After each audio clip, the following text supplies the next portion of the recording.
Hi നമസ്കാരം, ഫാസിലാണ്. എൻ്റെ പുതിയ വീഡിയോയിലേക്ക് എല്ലാവർക്കും സ്വാഗതം. ഞാൻ ഇന്ന് പറയാൻ വേണ്ടി പോകുന്നത് എന്താ വെച്ചാൽ, നമ്മൾ വീട്ടിൽ ഫ്രൂട്ട് പ്ലാന്റ് ഒക്കെ വെക്കാൻ നല്ല ആശ ഉണ്ടാകുന്ന ടൈമിൽ നമ്മൾ ഈ നഴ്സറിക്കാരുടെ വീഡിയോ കാണും. അതേപോലെ മറ്റു ബ്ലോഗേഴ്സിൻ്റെ ഒക്കെ വീഡിയോ കണ്ടിട്ട് നല്ല ഹൈപ്പിലുള്ള ഫ്രൂട്ട് പ്ലാന്റ് ഒക്കെ നമ്മൾ വലിയ വില കൊടുത്തിട്ട് നമ്മൾ വീട്ടിൽ വെക്കും. അപ്പോൾ അങ്ങനെ നമ്മൾ വെച്ചിട്ട് ഇപ്പോൾ 2-3 വർഷം നമ്മൾ നല്ല രീതിയിൽ നോക്കി വളങ്ങളും വെള്ളമൊക്കെ ഒഴിച്ച് കൊടുത്തിട്ട് നമ്മൾ നോക്കി അതിനൊരു ഫ്രൂട്ട് ഉണ്ടായിട്ട് അത് വലിയ ടേസ്റ്റ് ഇല്ലെങ്കിലോ അല്ലെങ്കിൽ അതിന് ഫ്രൂട്ട് നമുക്ക് കായ്ച്ചിട്ടില്ലെങ്കിലോ നമുക്ക് നല്ല രീതിയിൽ വിഷമം അതേപോലെ നഷ്ടവും നമുക്ക് ഉണ്ടാവും. അപ്പോൾ അങ്ങനെ നമുക്ക് വെച്ചാൽ വലിയ കാര്യമായിട്ട് ഗുണമില്ലാത്ത കുറച്ച് ഫ്രൂട്ട് പ്ലാന്റിനെ കുറിച്ചിട്ടാണ് കേട്ടോ ഇന്നത്തെ എൻ്റെ വീഡിയോയിലൂടെ ഞാൻ പറയുന്നത്. അപ്പോൾ എല്ലാവരും വീഡിയോ മുഴുവനായിട്ട് കാണാൻ വേണ്ടി ശ്രമിക്കുക. നമുക്ക് വീഡിയോയിലേക്ക് പോവാം. അപ്പൊ ഞാൻ ഇതിൽ കുറച്ച് ഫ്രൂട്ട് പ്ലാന്റിനെ കുറിച്ചിട്ടാണ് കേട്ടോ പറയുന്നത്. ഒരുപാട് ആൾക്കാർക്ക് പല ഉദാഹരണങ്ങളുണ്ടാകും. കാരണം അവരൊക്കെ വീട്ടിൽ വെച്ചിട്ട് കാര്യമായിട്ട് ഗുണം കിട്ടാത്ത ഒരുപാട് ഫ്രൂട്ട് പ്ലാന്റുകൾ ഉണ്ടാവാം. പക്ഷെ എൻ്റെ അഭിപ്രായം മാത്രമാണ് ഞാൻ പറയുന്നത്. അതിൽ കുറച്ച് മാത്രമേ ഈ വീഡിയോയിൽ ഉൾപ്പെടുത്താൻ പറ്റിയിട്ടുള്ള കുറച്ച് ഫ്രൂട്ട് പ്ലാന്റ് മാത്രമാണ് പറയുന്നത്. ഇപ്പം എൻ്റെ വീഡിയോ കാണുന്ന ചിലർക്ക് ഈ ഞാൻ പറയുന്നതിൽ അഭിപ്രായ വ്യത്യാസം ഉണ്ടാവാം. അത് സ്വാഭാവികമാണ്. കാരണം ചില ആൾക്കാർക്ക് ആ ഫ്രൂട്ട് കഴിച്ചാൽ ഭയങ്കര ഇഷ്ടപ്പെടാം. പക്ഷെ ഭൂരിപക്ഷം ആൾക്കാർക്കും ഇഷ്ടപ്പെടാത്ത ഫ്രൂട്ടിനെ കുറിച്ചിട്ടാണ് കേട്ടോ ഞാൻ പറയുന്നത്. അപ്പൊ അങ്ങനത്തെ ഫ്രൂട്ട് പ്ലാന്റിൽ ഒന്നാമതായിട്ട് ഞാൻ പറയുന്നത് മിൽക്ക് ഫ്രൂട്ട് ആണ് കേട്ടോ. അപ്പൊ ഈ മിൽക്ക് ഫ്രൂട്ട് വലിയ മരമാവുന്ന ഒരു ചെടിയാണ് കേട്ടോ. അപ്പൊ ഇത് 2-3 വർഷം കഴിയണം നമുക്ക് അതിന് കറക്റ്റ് ആയിട്ടുള്ള കായ്ഫലം കിട്ടാൻ വേണ്ടി. ചിലപ്പോൾ 2 വർഷം കൊണ്ട് നമുക്ക് അതിന് കായ്ഫലം കിട്ടും. അപ്പൊ ഈ മിൽക്ക് ഫ്രൂട്ട് നമുക്ക് 2 രീതിയിൽ നമുക്ക് കിട്ടും അതിന്റെ പ്ലാന്റ്. ഒന്ന് ഗ്രീനും ഒന്ന് പെർപ്പിളും.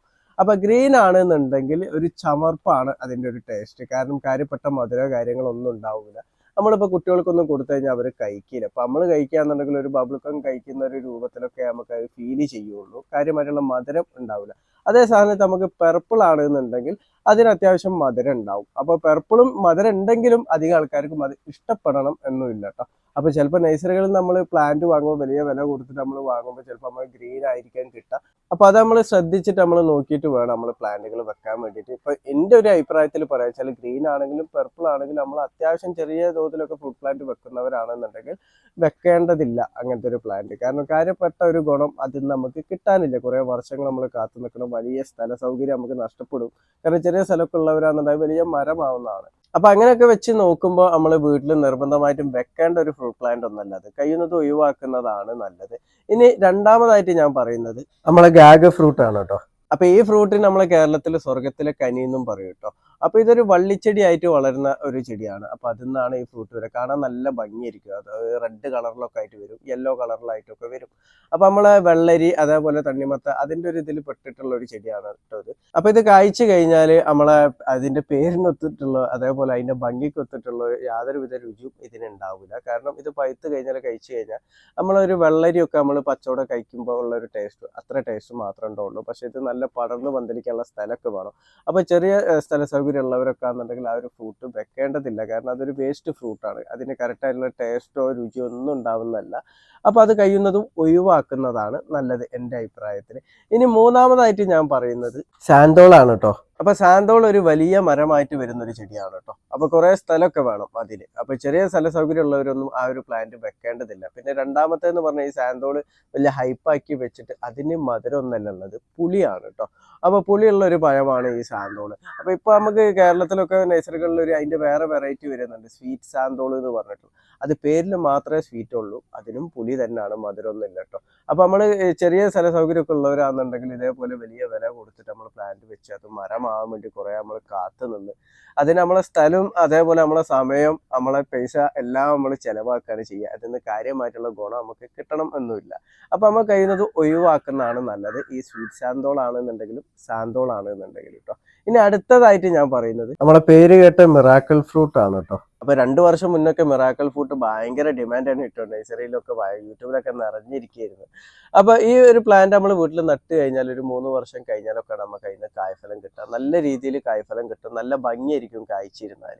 പക്ഷെ അതിന് യാതൊരുവിധ ടേസ്റ്റും ഇല്ല. ഉള്ളിൽ വലിയ കുരുവായിട്ടാണ് വരിക. നമ്മളെ ഈത്തപ്പഴം കാരക്കൊക്കെ തിന്നുന്ന പോലെ വലിയ കുരുവായിട്ടാണ് നമുക്ക് വരിക. അപ്പൊ നമ്മൾ തിന്നു കഴിഞ്ഞാൽ അതിന് കാര്യപ്പെട്ട ടേസ്റ്റോ കാര്യങ്ങളോ ഒന്നുമില്ല. പിന്നെ തിന്നു കഴിഞ്ഞാൽ നമുക്ക് ഞാവൽപ്പഴമൊക്കെ തിന്നു കഴിഞ്ഞാലുണ്ടല്ലോ തൊണ്ടയിലൊരു ചമർപ്പ്, അതേപോലത്തെ ഒരു ചമർപ്പ് ചിലപ്പോൾ നമുക്ക് അനുഭവപ്പെടും. പിന്നെ രണ്ടാമത്തെ ഒരു കാര്യം എന്ന് പറഞ്ഞാൽ എല്ലാവരും ഇപ്പം നേഴ്സറിക്കാരൊക്കെ പറയുന്നത് ഇത് തിന്നു കഴിഞ്ഞാൽ വേറെ എന്ത് തിന്നാലും നമുക്ക് മധുരമാണെന്നുള്ളത്. അപ്പോൾ അങ്ങനെ എനിക്ക് ഫീൽ ചെയ്തിട്ടില്ല. കാരണം നമ്മൾ പുളിയുള്ള എന്തെങ്കിലും ഇപ്പോൾ ഇത് കഴിച്ച് അതിൻ്റെ ബാക്കിൽ നമ്മൾ പുളിയുള്ള എന്തെങ്കിലും കഴിക്കുകയാണെന്നുണ്ടെങ്കിൽ ചെറിയൊരു മധുരം അങ്ങനത്തെ മാത്രമേ നമുക്ക് കിട്ടുള്ളൂ. അല്ല ആ ഫ്രൂട്ടിൽ നിന്ന് നമുക്ക് നല്ലൊരു ടേസ്റ്റോ അങ്ങനത്തെ കാര്യങ്ങളോ കിട്ടൂല.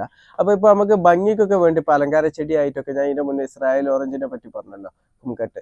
അപ്പോൾ ഇതൊക്കെ എന്ന് പറഞ്ഞാൽ അതൊരു രൂപത്തിൽ തന്നെ പുളി ഒരു ചെറിയ മധുരമാണ്, വലിയ കാര്യമായിട്ട് നമുക്ക് വീട്ടിൽ നട്ടു വളർത്തേണ്ടതല്ല. പക്ഷെ ഭംഗിക്കൊക്കെ വേണമെങ്കിൽ നമുക്ക് വീടിൻ്റെ മുറ്റത്തൊക്കെ നട്ടു വളർത്താം. കാരണം കായ്ച്ചു കഴിഞ്ഞാൽ നല്ല ഭംഗിയാണ്.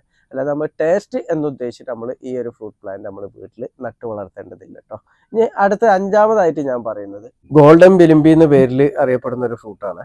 അപ്പൊ ഈ വിരുമ്പിയെ നമ്മളെ നാട്ടിൽ എറുമ്പിപ്പുലി എന്ന് പറയും, ചില നാട്ടിൽ ഓർക്കാപ്പുലി എന്ന് പറയും, പല നാട്ടിലും പല പേരിലാണ് അറിയപ്പെടുക. ഇത് നമ്മൾ കറി വെക്കുന്നതിലൊക്കെ നമ്മൾ ഇടും. അല്ല പച്ചവടക്ക് നമുക്ക് അധികം ആൾക്കാർക്കും അത് കഴിക്കാൻ വേണ്ടി പറ്റില്ല. പിന്നെ ഇത് കൂടുതലായിട്ട് കഴിച്ചാൽ നമ്മളെ കിഡ്നിക്കൊക്കെ ദോശ എന്നുള്ള പറഞ്ഞു കേൾക്കുന്നുണ്ട്. അതിൻ്റെ എന്താണ് കറക്റ്റായിട്ടുള്ള രൂപം എന്നൊന്നും അറിയില്ല. അപ്പൊ കാര്യമായിട്ട് നമ്മൾ വീട്ടിൽ നട്ടു വളർത്തേണ്ട ഒന്നല്ല. അപ്പൊ ഈ ഗോൾഡൻ ബിലിമ്പി എന്ന് പറഞ്ഞാൽ നമ്മളെല്ലാവരും വിചാരിക്കും ഇതിന് മധുരം ഉണ്ട് എന്നുള്ളത്. അപ്പൊ വലിയ വില ഒക്കെ ഇപ്പൊ ഇതും അതേപോലെ 2-3 വർഷം മുന്നൊക്കെ ഭയങ്കര ഡിമാൻഡ് ഇനി ഈ ചെടിക്ക്, നല്ല വില കൊടുത്തിട്ടൊക്കെയാണ് ആൾക്കാർ വാങ്ങി വെക്കുന്നത്. അപ്പൊ ഇതിനും പുളി മാത്രം തന്നെയാണ്, അല്ല മധുരമൊന്നുമില്ല. കളറിൽ മാത്രമേ ഒരു ഗോൾഡ് കളറേ ഉള്ളൂ കേട്ടോ. അപ്പൊ ഇപ്പൊ അത്യാവശ്യം സ്ഥല സൗകര്യം ഒക്കെ ഉള്ളവരാണെന്നുണ്ടെങ്കിൽ വീട്ടിലൊന്ന് വെക്കുന്നൊക്കെ നല്ലതാണ്. കാരണം നമുക്ക് തക്കാളിക്ക് പകരമൊക്കെ കറിയിൽ ഇടാൻ വേണ്ടിയിട്ട് പറ്റും. അതേപോലെ അച്ചാർ ഇട്ടാലും അത്യാവശ്യം ടേസ്റ്റ് ഒക്കെ ആണ്. അപ്പൊ അങ്ങനെയൊക്കെ വെക്കാന്നുണ്ടെങ്കിൽ മാത്രം വെച്ചാൽ മതി. അല്ലാതെ ഇതിന് കാര്യപ്പെട്ട ടേസ്റ്റ് നല്ല മധുരം ഉണ്ട് എന്ന് വിചാരിച്ചിട്ടൊന്നും ഇത് നമ്മൾ വീട്ടിൽ വാങ്ങി വെക്കേണ്ടതില്ല കേട്ടോ. അത് വേസ്റ്റ് ആയിട്ടുള്ള ഒരു ചെടി മാത്രമാണ് ഇത്. ഇനിയിപ്പോ അടുത്ത ആറാമതായിട്ട് ഞാൻ പറയുന്നത് നമ്മളെ അവോക്കാഡോ ആണ് കേട്ടോ. അപ്പൊ കേരളത്തിന് ഇതിനെ ബട്ടർ എന്നൊക്കെ പറയും. അപ്പൊ ഇത് ഞാൻ ഈ ഇനത്തിൽ പെടുത്താനുള്ള ഒരു കാരണം എന്താ വെച്ചാല് നമ്മളെ കേരളത്തിൽ ബട്ടർ കായ്ക്കുന്നുണ്ട്. അപ്പൊ ഈ കായ്ക്കുന്നതെന്ന് പറഞ്ഞാൽ നമ്മളെ വയനാട്, ഇടുക്കി, മൂന്നാർ, അതേപോലെ കൊടക് അങ്ങനത്തെ സ്ഥലങ്ങളിലൊക്കെയാണ് ബട്ടർ നല്ല രീതിയിൽ കായ്ക്കുക. അല്ലാതെ നമ്മളെ കോഴിക്കോട് വെച്ചാൽ കുറച്ച് ഇങ്ങോട്ട് മലയോര മേഖല കഴിഞ്ഞ് ഒരു തണുപ്പുള്ള സ്ഥലം കഴിഞ്ഞ് ഇങ്ങോട്ട് വന്നു കഴിഞ്ഞാൽ എറണാകുളം, കോഴിക്കോട്, തൃശ്ശൂർ അങ്ങനത്തെ ഭാഗങ്ങളിലൊന്നും ഇത് തീരെ കായ്ക്കില്ല. അപ്പോൾ ചില നഴ്സറിക്കാർ ഇത് ട്രോപ്പിക്കൽ ആണ് എന്ന് പറഞ്ഞിട്ടൊക്കെ തരുന്നുണ്ട്. അപ്പോൾ കറക്റ്റ് ട്രോപ്പിക്കൽ ആണെന്നുണ്ടെങ്കിൽ നമ്മൾ വെച്ച് കഴിഞ്ഞാൽ നമുക്ക് ചിലപ്പോൾ കായ്ഫലം കിട്ടുന്നതാണ്. പക്ഷെ നമ്മുടെ കേരളത്തിൽ കൂടുതലായിട്ട് ഇപ്പോൾ വയനാടൊക്കെ ഇതിൻ്റെ നല്ല രീതിയിൽ കൃഷിയുണ്ട്. അപ്പോൾ അവിടുത്തെ കമ്പും തന്നെ ഇത് ഗ്രാഫ്റ്റ് ചെയ്തിട്ടൊക്കെ തന്നെയാണ് നമ്മളെ കേരളത്തിൽ മൊത്തം നഴ്സറിയിലും ഇത് എത്തുന്നത്. അപ്പോൾ അത് നമ്മൾ കൊണ്ടുപോയി നട്ട് വെച്ചിട്ട് നമുക്ക് കാര്യമായിട്ടുള്ള ഗുണം അതിൽ നിന്ന് കിട്ടണമെന്നില്ല. കാരണം അതിന് കായ്ഫലം കിട്ടില്ല. നമ്മൾ വർഷങ്ങളോളം കാത്തിരുന്നാലും അതിന് കായ്ഫലം കിട്ടണമെന്നില്ല. നമ്മളെ കാലാവസ്ഥയിൽ അത് കായ്ച്ച് കിട്ടൂല. അതേ സ്ഥാനത്ത് നമ്മൾ ട്രോപ്പിക്കൽ ആണെന്ന് നമുക്ക് ബോധ്യപ്പെട്ടിട്ട് അതിന്ന് ഗ്രാഫ്റ്റ് ചെയ്തിട്ടുള്ള കമ്പാണ് നമ്മൾ നട്ടതെന്നുണ്ടെങ്കിൽ നമ്മൾ ധൈര്യത്തിൽ നമുക്ക് നടും ചെയ്യാം. അത് ചിലപ്പോൾ നമ്മളെ കാലാവസ്ഥയിൽ നമുക്ക് കായ്ഫലം കിട്ടുന്നതാണ്. അപ്പൊ ചെറിയ തോതിൽ സ്ഥല സൗകര്യമൊക്കെ ഉള്ളവരാക്കാന്നുണ്ടെങ്കിൽ അവരെ ആശയ്ക്കും വേണ്ടിയിട്ട് ഈ അവോക്കാഡോന്റെ പ്ലാന്റ് നമ്മൾ വാങ്ങി വെക്കേണ്ടതില്ല. കാരണം ട്രോപ്പിക്കൽ ആണ് എന്നുള്ള നമുക്ക് അത്രക്കും ബോധ്യപ്പെട്ടാൽ മാത്രം നമ്മൾ വാങ്ങി വെക്കുക, അല്ലാത്ത നമ്മൾ വാങ്ങി വെക്കേണ്ടതില്ല. ഇനി അത്യാവശ്യം സ്ഥല സൗകര്യമൊക്കെ ഉള്ളവരാണെന്നുണ്ടെങ്കിൽ അവരെ ആശയ്ക്കും വേണ്ടിയിട്ട് ഒരു പ്ലാന്റ് വെക്കുന്നതിൽ കുഴപ്പമില്ല. കാരണം കിട്ടിയ പോയ ചട്ടി എന്നുള്ള രൂപത്തിൽ നമുക്ക് നട്ടു വളർത്താൻ വേണ്ടി പറ്റുന്നതാണ് കേട്ടോ. ഇനി അടുത്ത ഏഴാമതായിട്ട് ഞാൻ പറയുന്നത് പ്ലംസിന്റെ പ്ലാന്റിനെ കുറിച്ചാണ് കേട്ടോ. അപ്പൊ പ്ലംസ് നമുക്ക് എല്ലാവർക്കും ഇഷ്ടപ്പെട്ട ഒരു ഫ്രൂട്ടാണ് കേട്ടോ. അപ്പൊ പ്ലംസ് നമ്മളെല്ലാവരും വീട്ടിൽ ഇപ്പൊ തൈ വെച്ചാൽ നല്ല വിലയാണ്. നഴ്സറിയിലൊക്കെ നമ്മൾ ചെറിയ തൈക്ക് ചോദിച്ചാൽ തന്നെ 800 റുപ്യന്റെ മേലെ അതിന് വില വരുന്നുണ്ട്. അപ്പൊ ഇതും ഞാൻ നേരത്തെ അവോക്കാഡോ പറഞ്ഞ രൂപത്തിൽ തന്നെയാണ്. വെച്ചാൽ തണുപ്പുള്ള ഏരിയകളാണ് എന്നുണ്ടെങ്കിൽ ഇപ്പൊ ഇടുക്കിയിലാണെങ്കിൽ വയനാട് അങ്ങനത്തെ ഏരിയകളിലൊക്കെ ഇത് നട്ട് കഴിഞ്ഞാൽ ഗ്രാഫ്റ്റ് ചെയ്ത പ്ലാന്റ് നമ്മൾ നട്ട് കഴിഞ്ഞാൽ അതിന് കായ്ഫലം കിട്ടുന്നുണ്ട്. നമ്മൾ വീഡിയോയിലൊക്കെ നമ്മൾ കാണുന്നതാണ്. പക്ഷെ നമ്മൾ ഈ കോഴിക്കോട്, മലപ്പുറം ഇങ്ങനത്തെ ഏരിയകൾ, ചൂടുള്ള ഒരു ഏരിയകളാണ് നമ്മളിത് വെക്കുന്നതെന്നുണ്ടെങ്കിൽ അതിന് കായ്ഫലം കിട്ടുന്നില്ല. ഇതിലും അതേപോലെ ട്രോപ്പിക്കൽ കാലാവസ്ഥയിൽ കായ്ക്കുന്ന പ്ലാന്റ് എന്ന് പറഞ്ഞിട്ടൊക്കെ വരുന്നുണ്ട്. ചില നഴ്സറിക്കാർ ഇപ്പോൾ എറണാകുളത്തൊക്കെ കായ്പ്പിച്ചത് കാണിച്ചിട്ടുണ്ട്. പക്ഷെ അതൊരു റിസ്ക് 50-50 ആണ്. കാരണം കായ്ക്കാൻ ട്രോപ്പിക്കൽ ആണ് എന്നുണ്ടെങ്കിൽ നമുക്ക് കായ്ഫലം കിട്ടുന്നതാണ്. പക്ഷെ അതല്ല എന്നുണ്ടെങ്കിൽ നമ്മൾ വെറുതെ പ്ലാന്റ് വലിയ വില കൊടുത്തിട്ട് നമ്മൾ വാങ്ങി വെച്ച് കുറേ വർഷം അതിനെ പരിചരിച്ചിട്ടൊക്കെ അതിന് ഗുണം കിട്ടിയിട്ടില്ല എന്നുണ്ടെങ്കിൽ നമുക്ക് വലിയ നഷ്ടങ്ങളായിരിക്കും. അപ്പോൾ നമ്മൾ കഴിയുന്നതും ചെറിയ സ്ഥല സൗകര്യമൊക്കെ ഉള്ളവരാണെന്നുണ്ടെങ്കിൽ അങ്ങനത്തെ ഫ്രൂട്ട് നമ്മൾ ഒഴിവാക്കുന്നതാണ് നല്ലത് കേട്ടോ.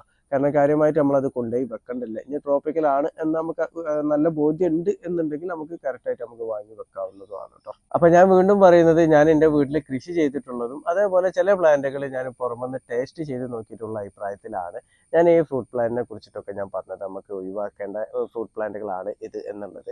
ഇനി അത്യാവശ്യം സ്ഥല സൗകര്യം ഉള്ളവരൊക്കെ ആണെന്നുണ്ടെങ്കിൽ ഒരു ടെസ്റ്റിന് എന്നുള്ള രൂപത്തിലൊക്കെ ഇത് നട്ട് വളർത്തി നോക്കുന്നതിലും കുഴപ്പമൊന്നുമില്ല. അപ്പൊ ചെറിയ സ്ഥല സൗകര്യമൊക്കെ ഉള്ളവരാണെന്നുണ്ടെങ്കിൽ കഴിയുന്നത് ഇത് ഒഴിവാക്കി നമുക്ക് മാവുകളോ പേരക്ക അങ്ങനെ നമ്മളെ നാട്ടിൽ കായ്ക്കുന്ന ഫ്രൂട്ട് പ്ലാന്റുകൾ വെക്കാൻ വേണ്ടിയിട്ട് എല്ലാവരും ശ്രദ്ധിക്കുക. അപ്പൊ എൻ്റെ വീഡിയോ ഇഷ്ടപ്പെട്ട ലൈക്ക് ചെയ്യുക. താങ്ക്